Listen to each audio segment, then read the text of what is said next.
আজকে 6 ডিসেম্বর, এই দিন আমাদের ঐতিহাসিক বাবরি মসজিদ গেছে। এই দিনকে স্মৃতি করে আমরা শুরু করছি। ইনশাআল্লাহ ততদিন পর্যন্ত আমরা এই প্রতিবাদ ছোট বড় করে চালিয়ে যাব যতদিন না আমরা আমাদের বাবরি মসজিদকে ফিরে পাবো। রাজি কারা আছে হাত তুলে দেখান। ইনশাআল্লাহ পারবো না পারবো না? কথা বলুন, পারবো না পারবো না? এর একটা ছোট্ট নমুনা দে ভাইকে দিচ্ছি। মসজিদে আকসাকে নিয়েছিল সেলিবিয়ারা। মসজিদে আকসাকে সেলিবিয়ারা দখল করে নিয়েছিল। 9 বছরে সালাউদ্দিন আইবি বলেছিল, ইনশাআল্লাহ এই মসজিদে আকসা আমি উদ্ধার করব এবং সেখানে একটা সুন্দর মেহরাব লিজে লাগাবো। ইনশাআল্লাহ সালাউদ্দিন আইবির দ্বারাই ওই মসজিদে আকসা একদিন উদ্ধার হয়েছে। তা আমরাও যদি ইমানি বিশ্বাস নিয়ে মহান সৃষ্টিকর্তার উপরে ভরসা রেখে আগাই এবং সততা নাই সত্যের পক্ষে আগাই এবং নেতৃত্ব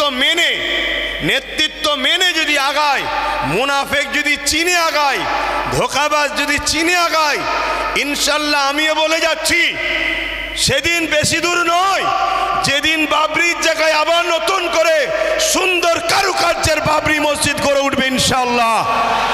আরো জোরে বলুন ইনশাআল্লাহ। আর এর জন্যে কোনো মন্দির ভাঙতে লাগবে না, এটাও ভেঙে দিয়ে যায়। কেন কিছু দালাল গদি মিডিয়া আছে, কালকে কেটে হই হই করতে পারে। এর জন্যে কোনো মন্দির ভাঙতে লাগবে না। কেন বাবরি মসজিদের জায়গায় কোনো মন্দির এখনো হয়নি, চ্যালেঞ্জের সাথে বলছি। কেন আমার খোদার জায়গাতে কোনো মায়ের লাল এমন পয়দা হয়নি সেখানে অন্য কিছু করে দেখাতে পারে। জোরে বলুন সুবহানাল্লাহ, জোরে বলুন নারে তাকবীর।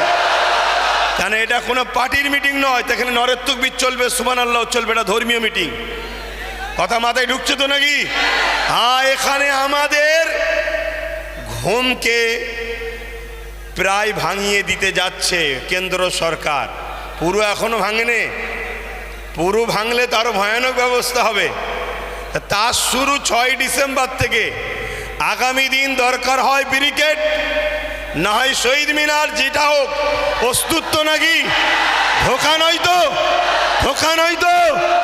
আমি এই লড়াই কিন্তু পুরো বাংলার অলিতে গলিতে করার পর সব ফাইনাল রাজ্যের পক্ষ থেকে এখানে, তারপরে বিভিন্ন রাজ্যে আরও যিনারা করছেন তেনাদের সবাইকে একসাথে হয়ে আমরা প্রয়োজন হয়, বুঝতে পারছেন তো নাকি? প্রয়োজন হয়